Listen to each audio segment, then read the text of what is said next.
Right Honorable Prime Minister and dear friend, Dr. Edouard Ngienhe.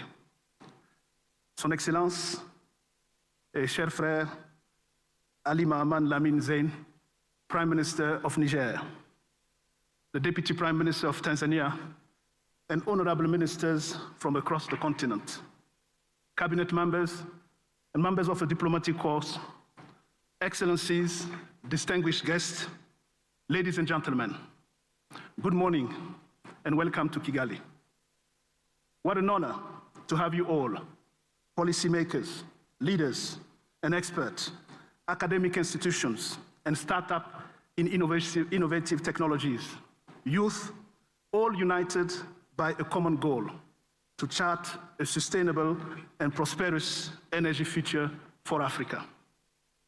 Rwanda is proud to host this important dialogue, building on the current momentum of nuclear energy implementation and its financing, along with forward-thinking African nations.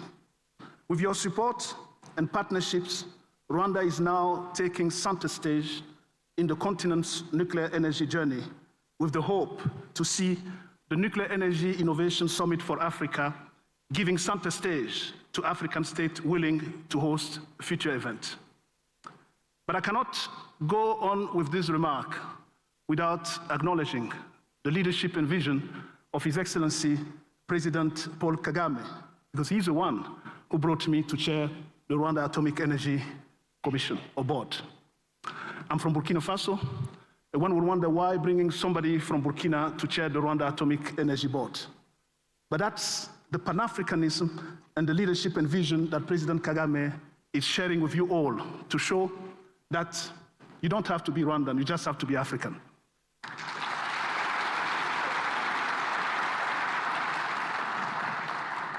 Many gatherings have certainly played a pivotal role in highlighting Africa's readiness to embrace nuclear energy as part of the energy mix. Each one has reinforced a crucial message.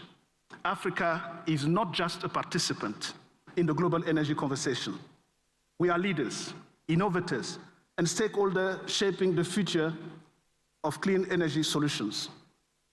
As we set the tone here in Kigali, the government of Rwanda expects this summit and future ones to provide a platform for African nations to showcase the progress we are making, highlight our specific energy needs, and forge meaningful partnership with international stakeholders. It is an opportunity as well to demonstrate to the world that Africa is not merely adapting to the global energy transition, but is driving it with resilience, innovation, and collaboration. Now, what about Africa's vision and building on the momentum? Africa's energy vision is ambitious, yet essential. Our rapidly growing populations and economies require an energy infrastructure that is not only expansive, but sustainable. Nuclear energy offers us a unique opportunity to meet these demands while addressing the challenges of energy poverty and climate change. Ghana, Kenya, many other African countries have established a strong foundation for continental dialogue on nuclear energy. They introduced key questions about capacity building or capacity development, infrastructure, and now financing, and began to tackle the critical issue to regional cooperation. When I talk financing, and I want to salute my dear brother, the Prime Minister of Niger, who has a strong background in finance, Minister of Economy and Prime Minister. It's during our discussion at the West African Development Bank Development Days that we talk about your invitation to join. And we want to thank you for having honored all of us to be here. And thank you, Prime Minister. Here in Kigali, we advanced this conversation with a focus on actionable strategies as Rwanda paves the way for small modular reactors and micro-reactors to establish the integration of nuclear science and technology into socio-economic and industrial development. Rwanda has already taken significant strides by partnering with the International Atomic Energy Agency and establishing a center of excellence for nuclear science And Director General Rafael Mariano Grossi will certainly dwell into our cooperation and the great initiative he has had for the continent since taking office. He's joining us tomorrow, and then we're looking forward to having him. From improving healthcare to enhancing agriculture and exploring energy solutions, together with the IEA, UNECA, the United Nations Commission for Africa, the World Nuclear Association, and I welcome Dr. Sama Bilbao, the Director General of the World Nuclear Association here. Thank you for coming. And the Nuclear Energy Agency, Africa is showcasing the transformative potential of nuclear technology for sustainable development. As we host this summit, Rwanda's commitment to safety, security, and non-proliferation also underscores the principle that might guide Africa's nuclear energy journey. Hosting today's discussion in Kigali is symbolic of a broader continental opportunity.